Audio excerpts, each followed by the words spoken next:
The phone rang at exactly 6:40 in the evening, right as I was locking the front door of the workshop for the night. I almost let it go to voicemail because I already knew that number, even after 2 years of not seeing it light up my screen. It was Melissa. My hands went still on the deadbolt, sawdust still clinging to my knuckles, and for a second I just stood there listening to my own heartbeat instead of the ringing. I picked it up anyway because some habits from 14 years of marriage do not disappear just because the papers are signed. "Daniel," she said, and her voice had that same clipped, businesslike edge it always got when she wanted something from me. "We need to talk about the shop name. Tonight, if you can." I looked through the window at the sign above the door, the one my mother had painted by hand 30 years ago, the letters slightly uneven, slightly imperfect, and completely ours. Whitfield Woodworks. The same 3 words Melissa had walked away within. The settlement, the same 3 words she had printed on new business cards for her new furniture line 2 towns over. What she did not know yet, what nobody outside my mother's old accountant and one very patient lawyer knew yet, was that the name had never really been mine to give away in the first place. "Daniel, are you still there?" Melissa asked when I did not answer fast enough, and I realized I had been standing in the dark shop for almost a full minute, listening to the old clock above the register tick past 6:41, then 6:42. Outside, I could see the lights of Bellamy's table 2 doors down, warm and yellow against the early autumn dusk, and for reasons I could not entirely explain, I found myself glancing toward that window instead of answering her right away. "I'm here," I finally said. "What exactly did the lawyer send you?" She exhaled sharply, the kind of exhale that used to mean she was gathering patience she did not actually feel, and told me a letter had arrived that morning from someone named Herbert Coyne on behalf of a company called Eleanor Whitfield Holdings, demanding she stop using the Whitfield Woodworks name within 30 days. I had not sent that letter myself, not exactly, though I had known it was coming, and hearing her say it out loud made the whole strange situation feel suddenly, uncomfortably real. "That's my mother's company," I told her quietly. "I think we need to talk about this in person, not over the phone." There was a long pause on the line, long enough that I could hear the clatter of dishes somewhere behind her, and when she spoke again, her voice had lost some of its sharpness. "Fine," she said. "Thursday. The diner on Main Street. Like old times." I did not tell her that nothing about this felt like old times at all. My name is Daniel Whitfield. I am 46 years old, and I have spent almost every working day of my adult life standing at a workbench in Millstone Ridge, Vermont, with wood shavings curling around my boots and the smell of linseed oil in my clothes. I make tables. I make chairs. I make the kind of furniture that people keep for 30 years and hand down to their kids, the kind with a little brass plate on the underside that says who built it. And when my mother taught me the trade in this same building, back when it was just her, a table saw, and a stubborn belief that a small Vermont town could support a real cabinet maker if the work was honest enough, I never imagined back then that the woman I would marry would one day walk out of this shop with the name on the door and none of the history underneath it. But that is exactly what happened. And it happened slowly, the way most marriages actually end, not with one dramatic betrayal, but with 1,000 small absences stacked on top of each other until there was nothing left standing. Melissa and I met when I was 29 at a craft fair in Burlington, where I was selling hand-turned bowls out of the back of my truck. She was sharp and funny and impatient in a way that made my careful, methodical life feel suddenly interesting. We married 18 months later in my mother's backyard under a maple tree that is still there, still turning red every October, like it is trying to remind me of something. For a while it was good. She helped me build the business into something bigger than a one-man shop, handled the books, learned to talk to customers in a way I never could, and for the first 6 or 7 years, I would have told anyone who asked that I had married exactly the right person. What I did not see, because I did not want to see it, was how much she had started to resent the smallness of the life I loved. She wanted the business to expand into 3 states. I wanted to keep making one good chair at a time.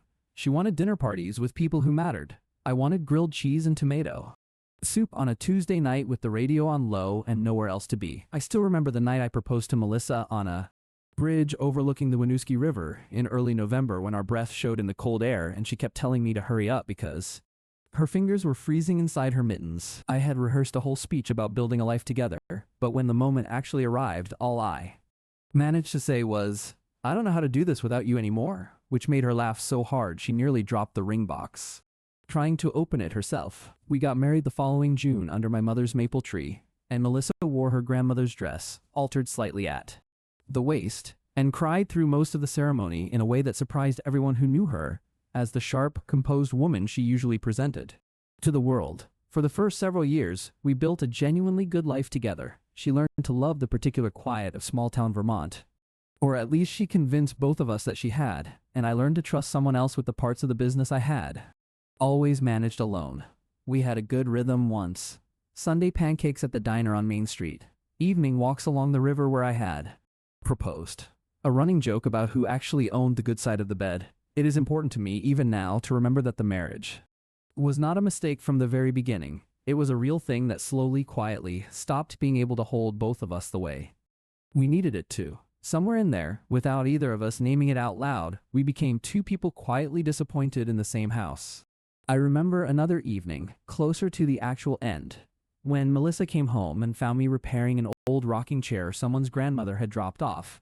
The porch light on, a plate of pie with foil crimped over half of it sitting untouched on the counter because I had forgotten dinner. Entirely in favor of the repair. She did not say anything cruel that night, only sighed, set her briefcase down by the door, and said, "I don't think I know how to compete with a rocking chair, Daniel," which at the time felt like an odd, almost funny thing to say, but which I now understand was her own quiet way of admitting the marriage had already lost whatever competition she imagined it was in. I did not know how to answer her that night, and honestly, looking back, I am not sure there was a good answer available to either of us.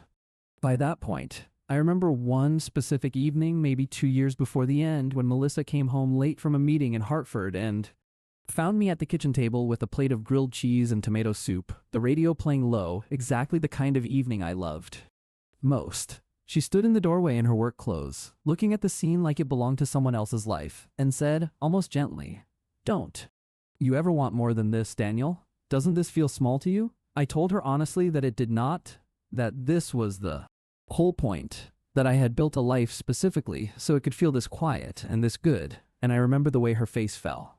Slightly, not with anger, but with something closer to grief, as though she had just confirmed a fear she had been carrying for a long time. We did not fight about it that night. We simply ate in silence, and afterward she went to bed early, and I sat alone at the table a while longer, aware that something important had shifted between us without either of us saying its name out loud. Looking back, I think that was the night the marriage actually ended, even though it took another 2 years for the paperwork to catch up with the truth. The end came the way I imagine it comes for a lot of people, not with screaming, but with a long, cold quiet that was somehow worse. She told me, on a Thursday in March, that she had accepted a partnership with a furniture design firm down in Hartford, and that she wanted a divorce, and that she wanted the business name in the settlement because she had, in her words, built its reputation just as much as I had built its furniture. I did not fight her on it. I was too tired, too hollowed out, and honestly too ashamed of how far apart we had drifted to stand in a courtroom arguing over a sign above a door. My lawyer, a soft-spoken older man named Herbert Coyne, tried to warn me that giving up the name outright might come back to complicate things later, but I told him I did not care. I wanted it over. I wanted to go back to the shop, sweep the floor, and be left alone with the smell of cedar and the sound of my own saw. What Herbert Coyne did not fully explain to me at the time, mostly because even he did not think it would ever matter, was a detail buried in decades-old paperwork from when my mother first opened her doors, back in 1989, before I was even old enough to hold a chisel. My mother Eleanor had incorporated the shop under a small holding company bearing her own name and had filed the trademark for Whitfield Woodworks through that company rather than through the shop itself. It was an old habit from her days working for an accountant in Rutland, a way of protecting the family name from business debts if the shop ever failed. She never told me because it never came up. I never told Melissa because I did not even know to think about it. The business name Melissa walked away with in our divorce was, in the eyes of the law, never actually mine to sign over, because it had belonged to my mother's holding company the entire time. My mother has told the story of opening this shop so many times over the years that I sometimes think I remember it better than I remember my own childhood. In 1989, 3 years after my father left and never came back, Eleanor Whitfield walked into a bank in Rutland with nothing but a small inheritance from her own mother and a stubborn plan to build furniture people would actually keep. The loan officer, according to her telling, asked her twice whether her husband would be co-signing, and twice she told him there was no husband, there was just her, and either the bank believed in the work or it did not. She got the loan. She rented the space that would become Whitfield Woodworks, painted the sign herself. One Saturday afternoon with a brush she still keeps in a coffee can in the back room, and spent the first 2 winters sleeping some nights on a cot in the storeroom because she could not yet afford both rent and heat for a separate apartment.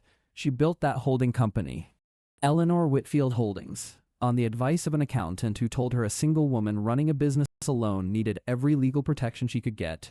And she filed the trademark under that company without a second thought, the way you might lock a door out of habit rather than out of any specific fear. She never imagined, all those years later, that the habit would end up protecting the family name through a divorce she could not have predicted, involving a daughter-in-law she had genuinely loved. What finally prompted my mother to act was, of all things, a magazine, a regional lifestyle publication out of Burlington had run a short feature on rising furniture designers in New England, and one paragraph mentioned Melissa Carver's new venture, described plainly as an extension of the beloved Whitfield Woodworks name, now expanding beyond its original Millstone Ridge roots. My mother read that sentence 3 times. She told me later, sitting at her kitchen table with her reading glasses pushed up on her forehead, feeling something old and protective stir in her that she had not expected to feel again after 30 years of running the shop quietly and without incident. She did not call a lawyer immediately. She sat with it for almost a week, she said, turning the old question over in her mind, wondering whether raising the issue would only reopen wounds I had spent 2 years trying to close on my own. In the end, it was not anger that moved her, but something closer to responsibility, the same instinct that had made her file the trademark under her own company 30 years earlier in the first place. I built that protection so nobody could take this place away from what it actually was, she told me. I wasn't going to sit quietly and watch it drift away from that just because I never mentioned an old piece of paper. I did not learn this until 8 months after the divorce was final, on a rainy Tuesday when my mother, now 71 and mostly retired, came by the shop with a manila folder she said she had been meaning to give me for years. She sat down across from me at the workbench, pushed her reading glasses up her nose, and said, "Daniel, I think there is something in here you should have looked at before you signed anything." I remember laughing, a short, disbelieving laugh, because it felt like the kind of thing that only happens in movies, not in a quiet little town where the biggest news most weeks is whether the diner's pie special sells out before noon. But there it was, black and white, decades old, plain as anything. The trademark for Whitfield Woodworks belonged to Eleanor Whitfield Holdings, a company my mother had never dissolved, a company that, legally speaking, was entirely separate from whatever Melissa believed she now owned. Why? "Didn't you ever tell me this, Mom?" I asked her, still staring at the papers, and she took off her reading glasses and folded them slowly, the way she does when she is choosing her words with care. "Because it never mattered before, Daniel," she said. "I filed it that way. To protect this place if the business ever failed, not to protect it from your marriage. I never imagined I'd need to think about it this way." She reached across the workbench and covered my hand with hers, the same weathered hands that had taught me to hold a chisel correctly when I was 9 years old. "I'm not telling you this so you'll go fight her," she added. "I'm telling you because it's yours to know. And what you do with it is your business, not mine." I sat with that folder for 3 full days before I even mentioned it to Herbert Coyne, turning it over on the workbench some evenings after closing, unsure whether uncovering an old legal technicality was really worth reopening a wound I had spent 2 years trying to close. Part of me wanted to burn the folder and forget I had ever seen it. Another part of me, quieter and more stubborn, kept thinking about my mother standing in this same shop 30 years earlier, alone, protecting something she had built with almost nothing, and how strange it would be to let that protection go to waste out of nothing but my own exhaustion. In the months right after the divorce, before any of this trademark business ever surfaced, my days took on a very specific, very small shape, and I found I needed that smallness the way a person needs a splint after a broken bone. I woke at 5:30, made coffee in the same chipped blue mug, and ate 2 slices of toast standing at the kitchen counter because sitting down at the table by myself still felt strange those first few months. I walked to the shop by 6:15, unlocked the same stubborn deadbolt that always stuck slightly in humid weather, and swept the floor. before I even turned on the lights, more out of habit than necessity. Lunch was almost always the same. A grilled cheese sandwich made on the little hot plate in the back room, tomato soup from a can, eaten at the workbench with sawdust still on my hands because I never quite got around to washing them properly beforehand. Evenings I mostly spent finishing whatever piece I had started that morning, a chair leg here, a drawer joint there, working later than I probably needed to simply because the shop felt more bearable than the empty apartment above the old hardware store.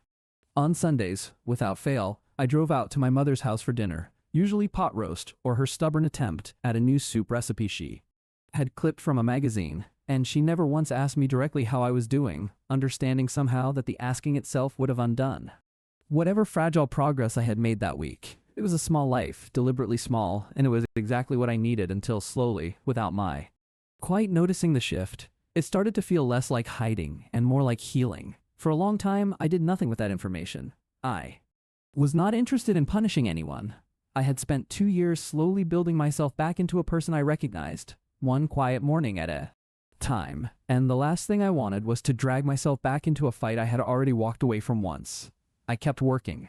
I got up at 5:30 every morning, made coffee in the same chip blue mug I have used since college, and walked the 4 blocks from my apartment above the old hardware store to the shop, past Bellamy's Table Bakery, where the smell of cinnamon and fresh bread always seemed to catch me exactly at the corner where the sidewalk narrows. That is where Grace Bellamy would usually be, propping the front door open with a brick shaped like a loaf of bread, waving at me like it was the most natural thing in the world for 2 people to simply keep showing up in each other's mornings.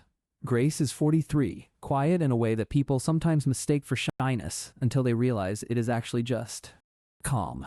She took over her aunt's bakery 6 years ago and has run it with the same steady, unhurried hands she uses to shape dough. At 4 in the morning, before anyone else in town is awake, Grace had her own history, one she did not share all at once, but rather in small pieces over many months, the way a person hands over something fragile only after they trust you not to drop it. She had been married once, briefly, in her late 20s, to a man named Peter who worked in insurance in Burlington and who, according to Grace, had never once in 3 years of marriage noticed which mixing bowl was her favorite, let alone why it mattered. Their divorce had been quiet and almost businesslike. No big betrayal, no dramatic scene, just 2 people who had married too young and grown into 2 entirely different lives. She came back to Millstone Ridge afterward to help her aging Aunt Dorothy run the bakery, originally meaning to stay only a season or 2, and ended up staying permanently after Dorothy's health declined, and the shop needed someone steady to keep it running. Dorothy taught her everything, she told me once, standing over a mixing bowl at 5 in the morning with flour dusted up to her elbows from the exact temperature water needed to be for the yeast, to the precise number of folds a good sourdough required before it would rise properly. She used to say bread doesn't rush for anyone, Grace told me, and I think that lesson ended up applying to a lot more than bread. We had known each other casually for years the way small-town neighbors do, but it was only after my divorce that I started noticing how often she left a warm roll on the counter without being asked, how she never once brought up Melissa's name even though everyone in Millstone Ridge knew the story, how she simply let me sit on the bench outside her shop some mornings without needing me to talk. "You don't have to explain anything to me, Daniel," she told me once, handing me a coffee she had started making before I even walked through the door. "I'm not in a hurry, and neither, it seems, are you." I did not understand yet how much I needed to hear a sentence like that. There was a particular morning, about 7 months after the divorce, when I showed up at Bellamy's table looking, by my own admission, like a man who had not slept properly in weeks. Grace took one look at me, said nothing about it, and simply handed me a blueberry muffin still warm from the oven along with my usual coffee, refusing to let me pay for either. "Consider it a Tuesday tax," she said deadpan, already turning back to the display case before I could argue. Another time, in the dead of a Vermont February, when the shop's old furnace finally gave out, she showed up at closing time with a thermos of hot cider and 2 space heaters her aunt had left in the bakery's storage room, saying only, "Figured you might need these more than I do tonight." She never asked me pointed questions about Melissa, never pushed for details I was not ready to share, and never once treated my slow recovery like a problem she needed to fix. She simply kept showing up, small gesture after small gesture, until one ordinary Wednesday I realized I looked forward to seeing her more than I looked forward to almost anything else in my week, and that realization frightened me nearly as much as it comforted me. It took me almost a year to work up the nerve to ask her to dinner, and even then it was barely a real invitation, just me standing awkwardly by the register saying, "There's a fish place over in Waterbury, if you ever wanted to go sometime, no pressure." While she laughed at me for taking that long to say something so simple. Before that first real dinner, though, there was the Millstone Ridge Spring Fair, held every May on the town green, where half the businesses on Main Street set up folding tables to sell whatever they made, and where, that particular year, Grace and I ended up working the bakery table together after her usual helper came down with the flu at the last minute. I spent most of the afternoon carrying trays of cinnamon rolls back and forth from her ancient delivery van, and somewhere around 3 in the afternoon, standing behind that folding table with powdered sugar on my sleeve, I realized half the town was watching the two of us with the particular knowing amusement small towns reserve for two people who clearly like each other and have not yet said so out loud. Mrs. Faraday, who ran the hardware store, made a point of buying 4 cinnamon rolls just so she could linger at the table and ask, with absolutely no subtlety whatsoever, how long Grace and I had been helping each other out like this. Grace laughed it off gracefully, the way she laughed off most things.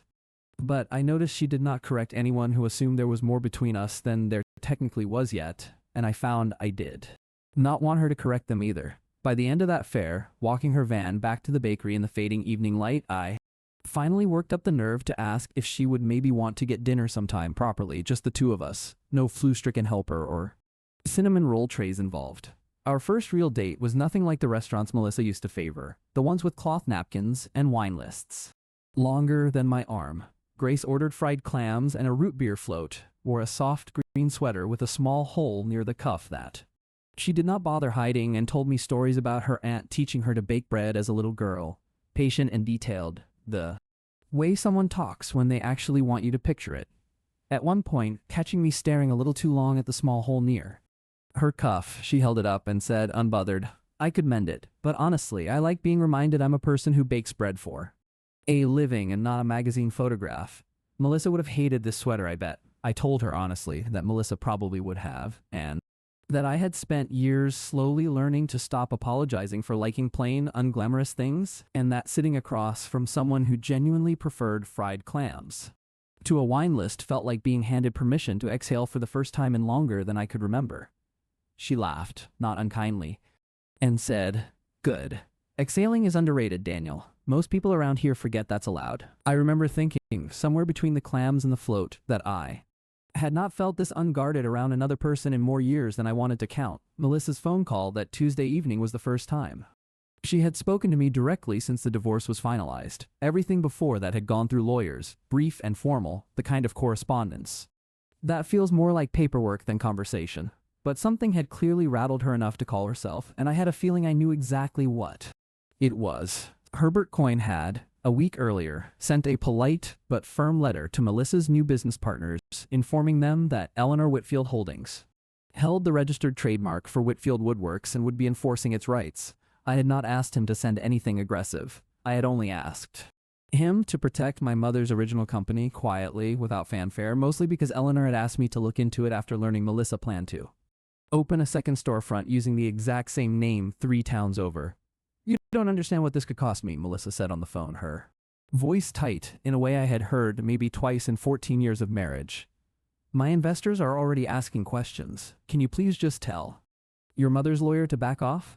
I told her I would think about it, which was not a lie, but was also not the full truth. Because what I was really thinking about was how strange it felt to hear real fear in her voice instead of the sharp confidence she usually wore like armor. The 2 days between that phone call and the diner meeting felt longer than almost any 2 days I could remember since the divorce itself. I found myself replaying old arguments with Melissa at odd moments, sanding the same table leg 3 times over because I had stopped paying attention to what my hands were actually doing. My mother called once, just to ask how I was holding up, and I told her honestly that I did not know yet whether I even wanted to enforce anything, that some tired, worn-down part of me just wanted the whole subject to disappear quietly. "You don't have to decide that tonight," she told me. "Just show up Thursday, listen to what she has to say, and let the rest sort itself out from there."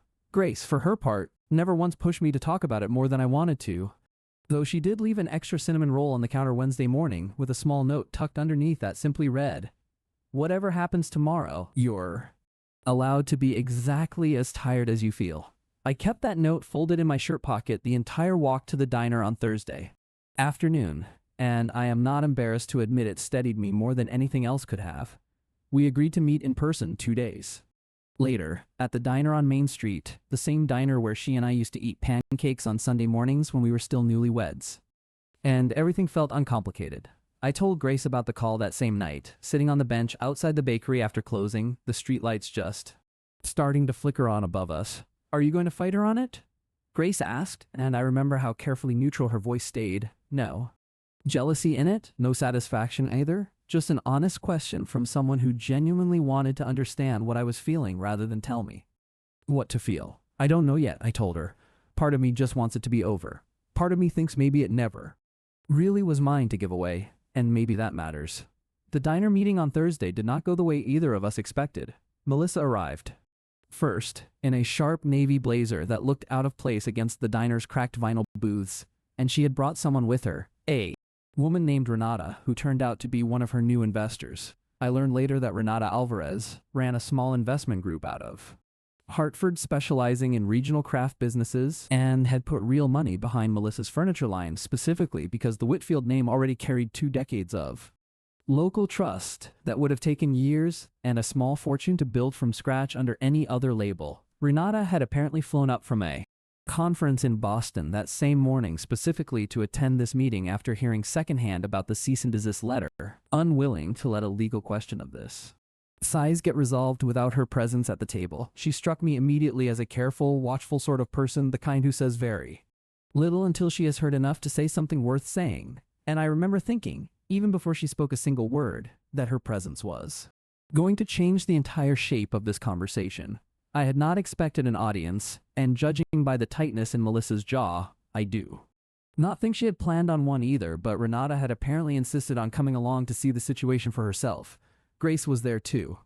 Though not by my request, she had come in separately for her usual Thursday coffee, and when she saw me sitting across from Melissa, she simply took a seat 2 booths away, close enough to be present, far enough to give us room, exactly the kind of quiet boundary she always seemed to know how to draw without anyone having to ask her to draw it. "You could have called me before sending lawyers after my business," Melissa said, her voice pitched just low enough to stay private, though Renata was clearly listening to every word.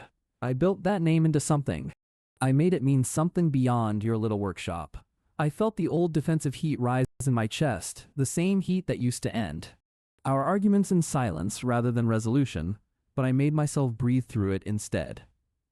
"I'm not trying to punish you," I said, "but it was never actually mine to give you, Melissa. My mother filed that trademark under her own company back in '89. I didn't even know until 8 months ago. This isn't about revenge. It's about a fact that existed long before either of us signed anything." She stared at me for a long moment, and something in her face shifted, the sharp confidence cracking just slightly at the edges, like she was doing quick math on exactly how much trouble this could actually cause her. Even now, when I hear people in town describe our story secondhand, they usually skip over how ordinary most of it actually was, how many quiet Tuesdays and unremarkable Wednesdays it took to get from a phone call at 6:40 in the evening to a wedding under a maple tree, to a daughter learning to sand table legs, to an ex-wife bringing a hand-carved rattle instead of a store-bought gift. The town prefers the version with more drama in it, lawyers and confrontations, and a diner scene retold with extra flourishes each time it changes hands. I prefer the real version, unglamorous and slow, because it is the version that actually happened, and because it is the version that taught me the most. Melissa's hands tightened around her coffee cup, and I could see her jaw working the way it always did when she was deciding whether to push harder or retreat.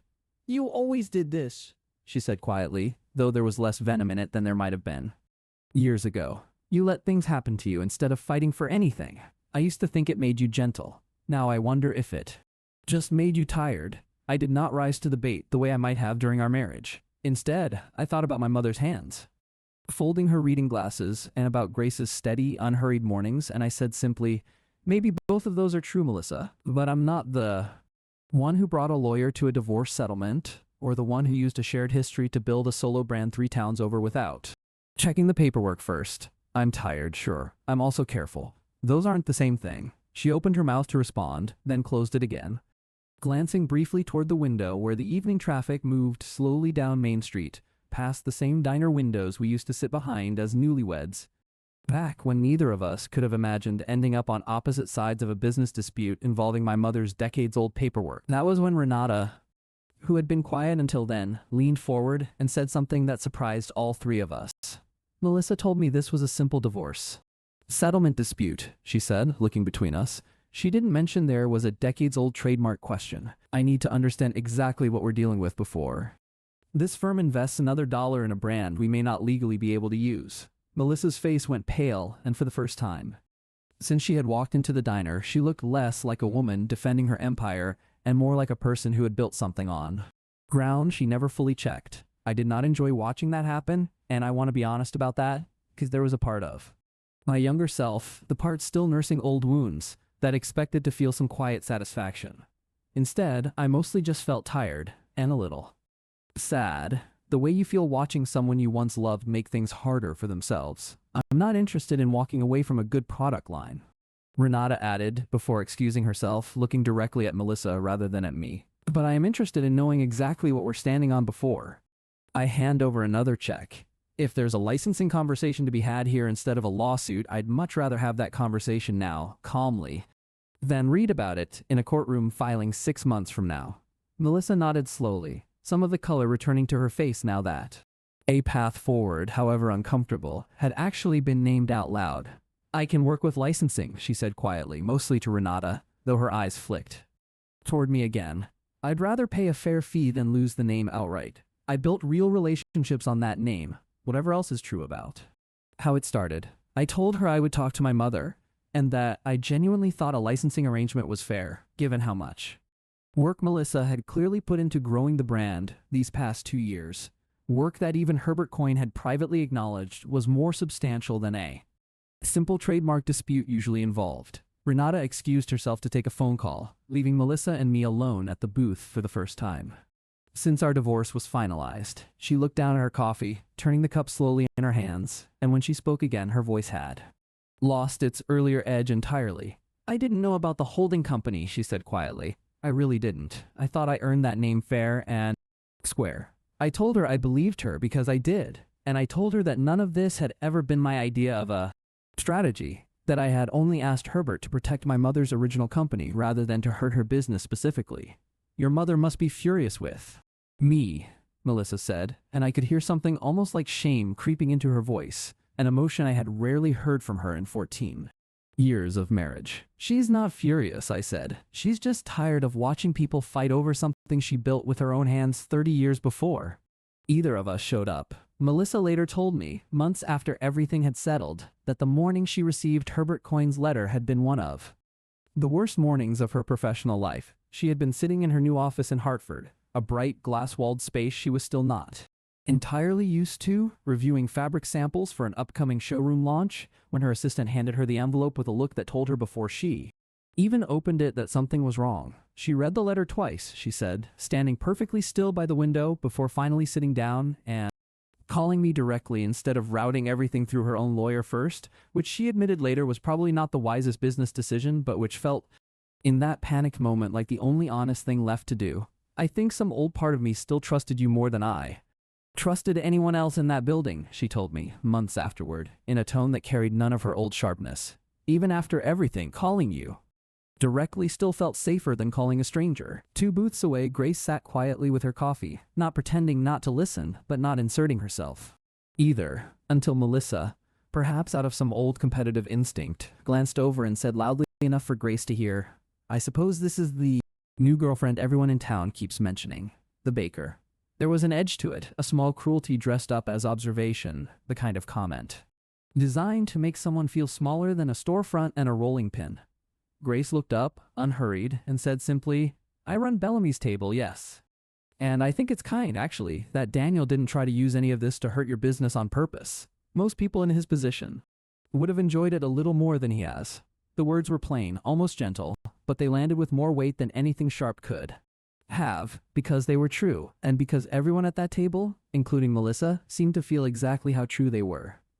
Grace did not raise her voice, did not lean forward defensively, did not glance at me for backup the way I half expected her to. She simply set her own coffee cup down, folded her hands on the table, and added one more sentence, quiet and unhurried, the exact tone she used when explaining proofing times to a nervous new employee at the bakery.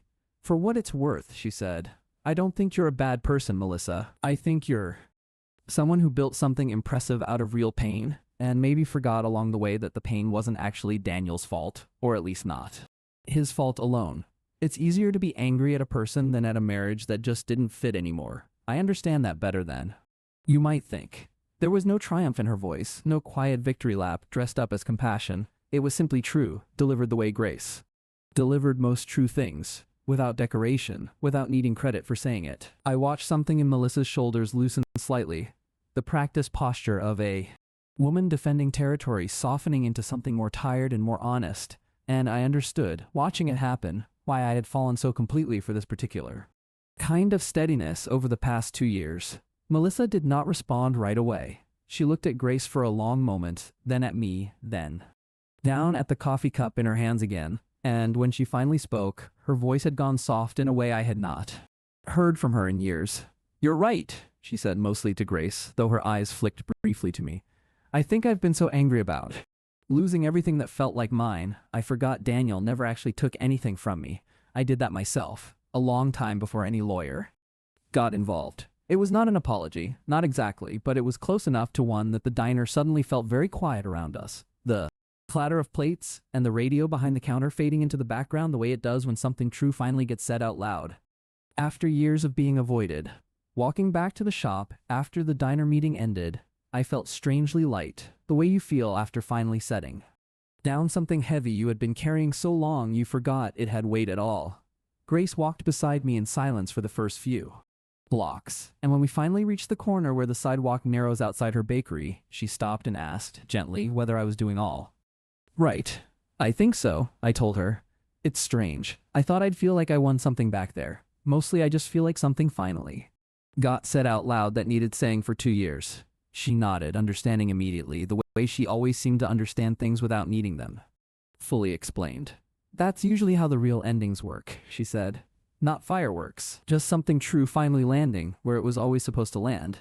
We stood there a moment longer under the bakery's awning, the evening traffic moving slow and ordinary behind us, and I remember thinking that I had never once, in 14 years with Melissa, felt this specific kind of quiet relief simply from being understood. We did not resolve everything that afternoon, and I do not think real resolutions happen that fast in real life, no matter how it looks in the movies, but something shifted.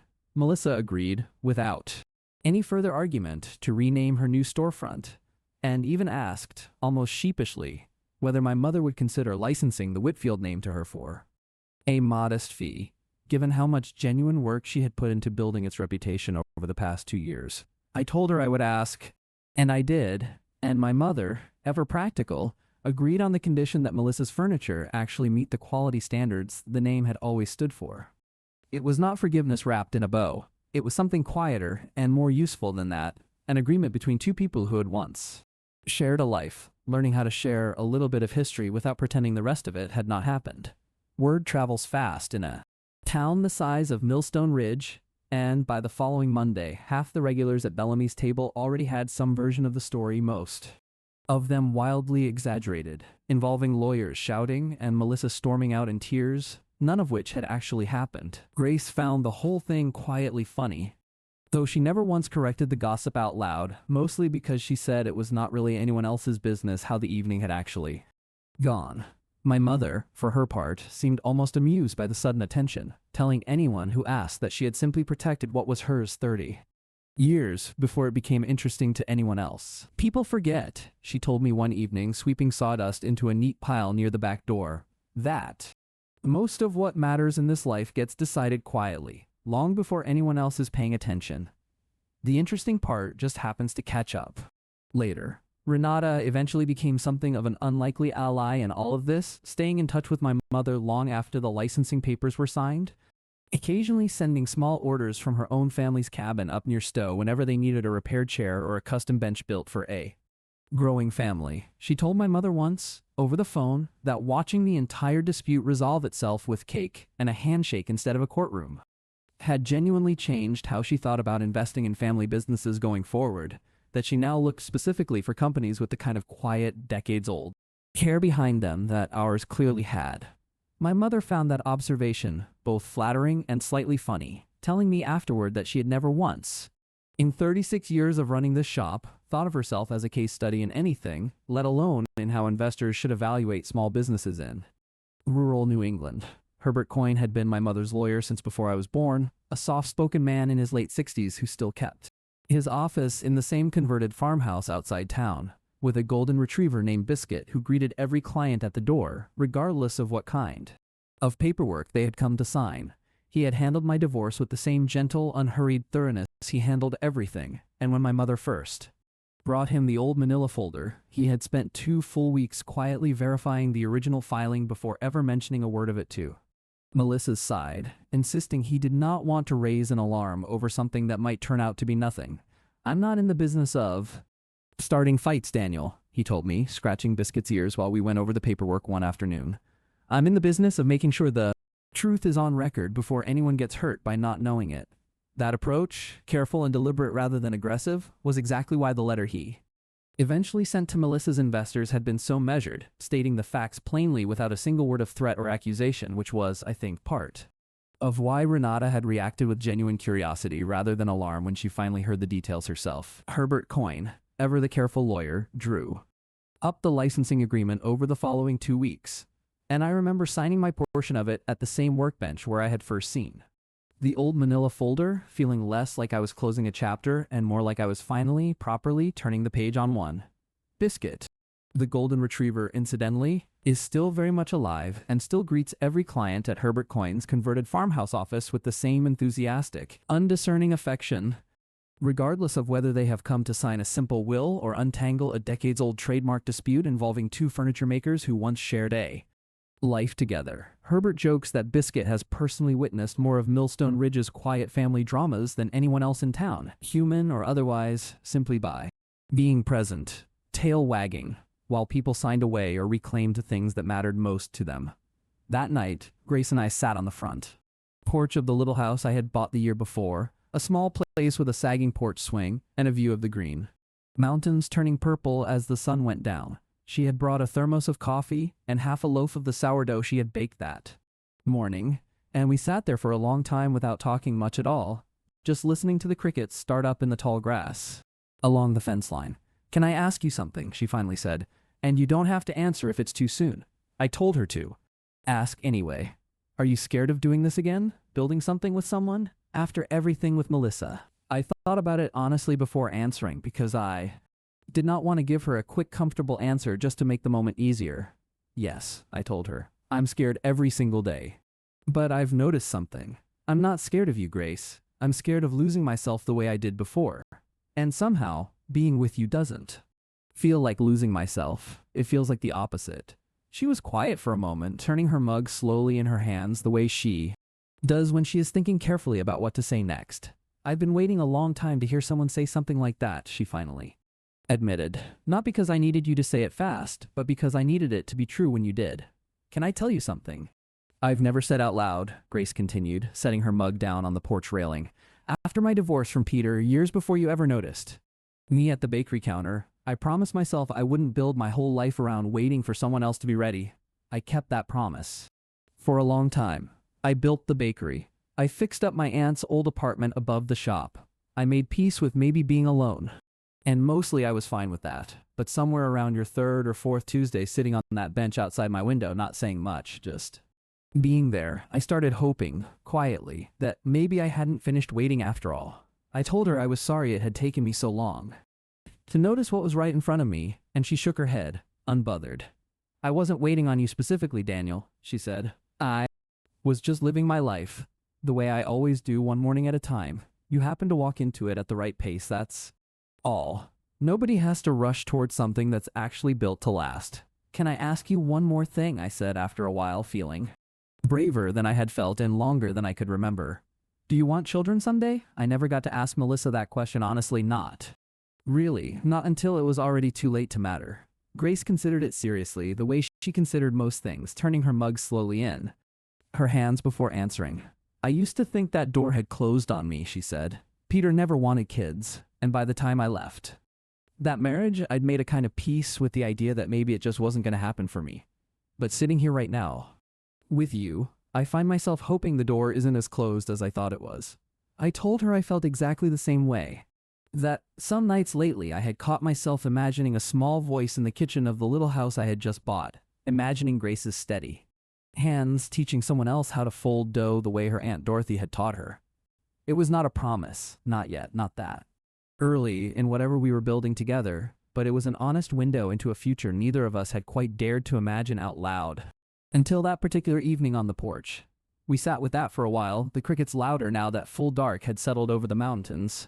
And I found myself thinking about all the years I had spent believing love needed grand gestures and dramatic timing to mean anything at all. Grace had shown me, patiently and without ever announcing it, that the opposite was usually closer to true.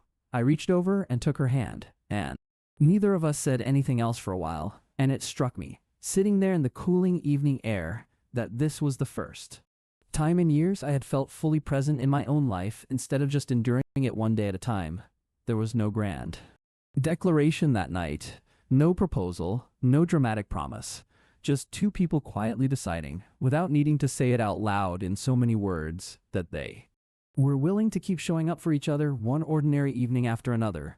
The following spring, my mother hosted a small gathering at the shop to celebrate what she jokingly called the Whitfield Woodworks Peace Treaty, a licensing agreement that let Melissa's new line carry the family name under a formal partnership with Eleanor Whitfield Holdings. She insisted on doing it properly, with folding chairs borrowed from the church basement, a folding table covered in one of her old tablecloths, and a cake Grace had baked specifically for the occasion, iced simply with the words, "Same name, new chapter," in careful cursive across the top. Half the town showed up, mostly out of curiosity, though my mother framed it publicly as a small business celebration rather than anything to do with old marital history, and most people were polite enough to let her have that framing even though everyone in Millstone Ridge understood exactly what the gathering actually meant. Herbert Coyne came with Biscuit on a leash, the golden retriever wandering happily between folding chairs collecting scraps of cake from anyone willing to sneak him a piece.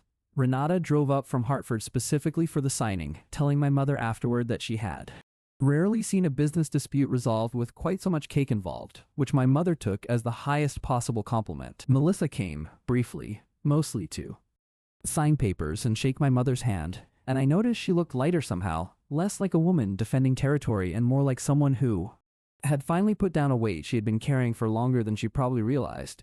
She did not stay long, and she did not need to.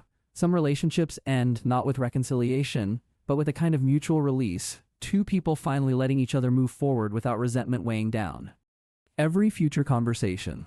Before she left, she paused by the door, looked at the sign my mother had painted 30 years earlier, and said quietly, "It really is a good name, Daniel. I'm glad it's staying where it belongs." Then she was gone, out into the parking lot, into whatever came next for her, and I found I genuinely wished her well. Grace's Aunt Dorothy, long retired now and living with her sister in Burlington still, calls the bakery every Sunday evening to ask whether the sourdough starter she left behind all those years ago is still alive and rising properly, and Grace always assures her patiently that it is, because some things, once tended carefully enough, simply refuse to stop growing. I still remember the first Sunday dinner I brought Grace to my mother's house, nearly a year into whatever careful, unhurried thing we were slowly building together. Grace showed up with a loaf of fresh bread instead of the usual bottle of wine, saying plainly that she never trusted a dinner that did not have real bread on the table, and my mother, who rarely warms to anyone quickly, laughed out loud in a way I had not heard in years. They spent nearly the whole meal trading stories about difficult ovens and stubborn suppliers, two women who had each built something out of very little, and by the time dessert came around, my mother reached over and squeezed Grace's hand and said, "I don't say this often, dear, but I think you're exactly the kind of steady this family has needed for a long time." Grace, not usually one to show much emotion in front of near strangers, had to excuse herself briefly to the kitchen, and when she came back her eyes were a little red, though she waved off any question about it, saying only that it had been a very long time since anyone's mother had said something like that to her. Driving her home that night, she was quiet for a while before finally saying, I think that might be the first time in years I felt like I was actually being welcomed somewhere instead of just being tolerated. I told her she was going to have to get used to it because as far as I was concerned, she already belonged. A few weeks before I finally asked Grace to marry me, I drove out to my mother's house on a Sunday evening and found myself, somewhat to my own surprise, asking her whether she thought I was crazy for wanting to try marriage again after everything. With Melissa, my mother set down her knitting, looked at me over her reading glasses the way she does when she wants me to actually listen rather than just hear, and said, "Daniel, your father leaving didn't stop me from building a business. Your divorce shouldn't stop you from building a marriage. If the right person is standing in front of you, the fear doesn't mean it's wrong. It just means it matters." She reminded me, gently, that she had watched Grace show up for 2 solid years without asking for anything in return, long before either of us called it a relationship, and that this kind of patience was not something a person could fake for that long even if they tried.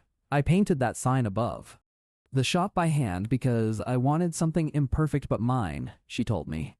Marry the woman who leaves warm rolls on the counter without being asked. That's not a small thing, Daniel. That's the whole thing. I proposed to Grace 2 weeks later on the same bench outside Bellamy's table, where she had first told me I did not owe her any explanations, with a ring I had spent months secretly commissioning from a jeweler in Burlington, set in a band I had carved and polished myself out of a scrap of cherry wood from the shop because I wanted her to have something built by my own hands rather than simply bought. Grace and I were married the following October under that same maple tree in my mother's backyard, the one that had watched me marry someone else 14 years earlier and had somehow kept standing through all of it, red leaves scattering across the grass like they had been saving up for the occasion. It was a small ceremony, mostly neighbors and the regulars from Bellamy's table, plus my mother in a blue dress she had bought specifically for the day, crying openly and unapologetically through the entire thing. Grace baked our own wedding cake, a simple spiced apple cake with a maple glaze, nothing fancy, exactly the kind of thing she would have made even if no one was watching. There was no elaborate speech from me, no perfectly rehearsed vows. I just told her, in front of everyone we loved, that I had learned real love is not about grand gestures or building the biggest version of something. It is about showing up, day after day, in the small, unglamorous moments, and choosing the same person again and again without needing anyone to remind you why. The morning of the wedding, Grace showed up at my mother's house at exactly 7:15, insisting on personally delivering the cake herself rather than trusting anyone else with it still. In her flour-dusted apron over a half-button cardigan, laughing about how ridiculous it was to be this nervous over frosting when the actual vows were still hours away. My mother fussed over both of us all morning, pinning a sprig of dried lavender to my jacket lapel that she said had come from the same garden bed she planted the year she opened the shop, insisting it would bring good luck the way it apparently had for her own mother decades earlier.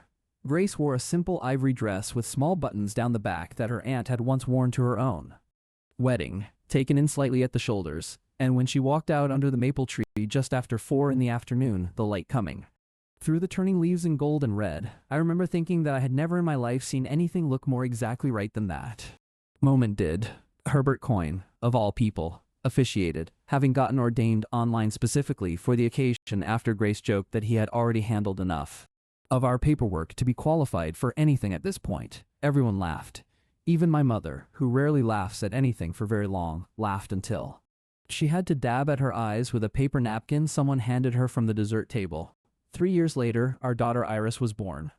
On a snowy morning in February, just after 4 in the morning, in a delivery room where Grace gripped my hand so hard I genuinely worried she might crack a knuckle, and where my mother paced the hallway outside, despite everyone repeatedly telling her to sit down. Iris arrived weighing exactly 7 pounds 2 ounces, with a startled, furious cry that made the whole exhausted room burst into relieved laughter, and Grace, still catching her breath, looked up at me and said, "Well, Daniel, I suppose we're really doing this now," as though the wedding and the years of quiet mornings before it had all just been a long, gentle preamble to this one specific moment. We brought her home to the same little house with the sagging porch swing, now fixed, now painted a soft blue that matched Grace's favorite mixing bowl. My mother, now 74 and still sharp as ever, comes by most Sundays to hold her granddaughter and remind me, usually while eating a slice of pie with foil still crimped over half of it, that some things really do work out the way they are supposed to, even when it takes the long way around to get there. Iris is 4 now, and already spends most Saturday mornings underfoot in the shop, insisting on her own small block of wood and a soft rag to help me sand table legs. Even though I usually end up quietly redoing her sections after she has gone inside for lunch, she has started calling the bakery Mama's store and the workshop Daddy's store, and announces both facts proudly to anyone who will listen, including the mail carrier, who now knows more about our family business arrangement than most of our actual relatives. Grace still gets up at 4 most mornings, still tests the dough with the same unhurried patience her Aunt Dorothy taught her decades ago, and still leaves a warm roll on the counter for whoever walks through the door first each day, whether that is a stranger passing through town or her own husband 4 blocks away, locking up a shop that has somehow, against every odd I once imagined, ended up exactly where it always belonged. Sometimes, on quiet Sunday afternoons after dinner at my mother's house, I walk out alone to stand under that maple tree in her backyard, the same one that watched me marry Melissa 14 years ago and later watched me marry Grace beneath its turning leaves, and I think about how strange it is that one tree could hold both of those days without complaint, patient. The way trees are patient, adding one more ring to itself each year regardless of what happens underneath its branches. My mother says she planted it the same spring she opened the shop, meaning to have something in the yard that would outlast every hard decision she ever had to make alone. And I think, standing there most Sundays with Iris chasing fallen leaves around my ankles, that it has done exactly what she hoped it would do. Some things are built to last simply by being planted with care and then left alone to grow at their own patient pace, whether they are maple trees, or marriages, or trademarks filed quietly 30 years before anyone thinks to ask why they matter. Whitfield Woodwork still stands on the same corner it always has, the sign a little more faded now, the letters my mother painted still slightly uneven, still completely ours. Melissa's Furniture line, under its own licensed version of the name, quietly succeeded a few towns over, and she now employs 11 people in a converted mill building outside Hartford, a fact she mentioned to me proudly the last time we spoke on the phone, without a trace of her old need to prove anything to me specifically. She sends Iris a small handmade gift every birthday, usually something practical and well-made, and my mother has started referring to her with something close to fondness as the other Whitfield woman, a phrase that would have seemed impossible to imagine during the hardest months right after the divorce. Every so often, I still hear she credits her early success to lessons learned the hard way in a small Vermont town she once tried to leave behind entirely. She actually came by the shop once more, about a year after Iris was born, driving up unannounced on a Saturday afternoon with a small hand-carved rattle she said she had commissioned from one of her own furniture makers, insisting it felt right to bring something made rather than something bought. She stood a little awkwardly near the door, the way people do in spaces that used to be theirs and no longer quite are, and asked, almost shyly, whether she could see the baby for just a few minutes.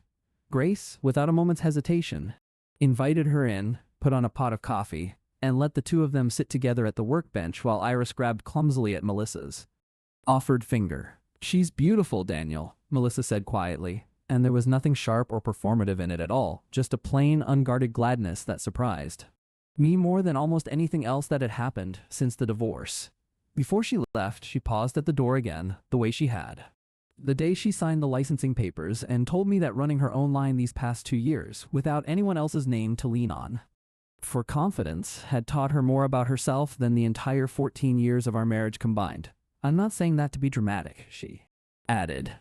"I'm saying it because it's finally true, and I thought you should know I meant what I said that day in the diner." I told her I believed her, and I meant it, and watching her drive away down the same road she had once left on for good, I felt something settle in my chest that had been unsettled for a very long time. Some evenings, closing up the shop after everyone else has gone home for the day, I stand for a minute by the front window and look at the sign my mother painted 36 years ago now, the letters still slightly crooked in the same places they have always been crooked, and I think about how close I came to letting all of it slip away without ever understanding what I was actually protecting. It would have been easy, in those exhausted months right after the divorce, to simply let Melissa keep the name and never think twice about it, to tell myself it did not matter enough to fight for, the same way I told myself so many things did not matter enough to fight for during the last few years of our marriage. I am glad, looking back, that this particular thing turned out to matter in a way I could not simply walk away from, not because the name itself was so important, but because uncovering the truth about it forced me to finally stop treating my own history and my mother's history as something disposable. There is a particular Saturday morning ritual now, one Grace and I never planned but somehow fell into naturally, where Iris walks the 4 blocks between our two shops like a tiny, self-appointed courier, delivering a warm roll to me at exactly 9, then toddling back to help her mother frost something she is absolutely not yet old enough to be trusted with. Half the town watches her make that walk each week, waving from doorways and porches, and I sometimes think she has no idea yet how many people in Millstone Ridge quietly consider themselves part of raising her, the way small towns tend to adopt a child without ever formally announcing that they have done so. My mother says Iris reminds her of herself at that age, stubborn and curious and utterly unbothered by anyone telling her a task was too big for her yet, and I suspect she is right, given how insistently Iris still demands her own sanding block every single Saturday regardless of how many splinters she has already collected that month. Grace says the bakery feels different since Iris started toddling around it too, warmer somehow, though I think what she really means is that it finally feels complete in a way it did not quite feel before, the same way the shop feels different to me now than it did in those quiet, careful months right after the divorce. When I was simply trying to survive one ordinary day at a time, we built something slower than either of us expected, and steadier than either of us had any real right to hope for, and most mornings now, walking those same 4 blocks past the smell of cinnamon at the corner where the sidewalk narrows, I find myself grateful in a way that still occasionally catches me off guard. I think about that Tuesday phone call sometimes, the one that started all of it, and I am grateful, in a strange and unexpected way, that it happened. Not because I wanted a fight, but because it forced a truth into the open that had been quietly waiting 30 years to be discovered. My mother always says that some inheritances are not about money or property, but about protecting the things that matter most, even when you do not know yet why they will matter. She says it the way she says most important things, plainly, without ceremony, usually while doing something ordinary like shelling peas or sanding a chair rail, as though the size of the truth has nothing to do with the size of the moment in which it gets spoken. I think about that every time I watch Iris toddle around the shop floor in her tiny boots, picking up wood scraps she is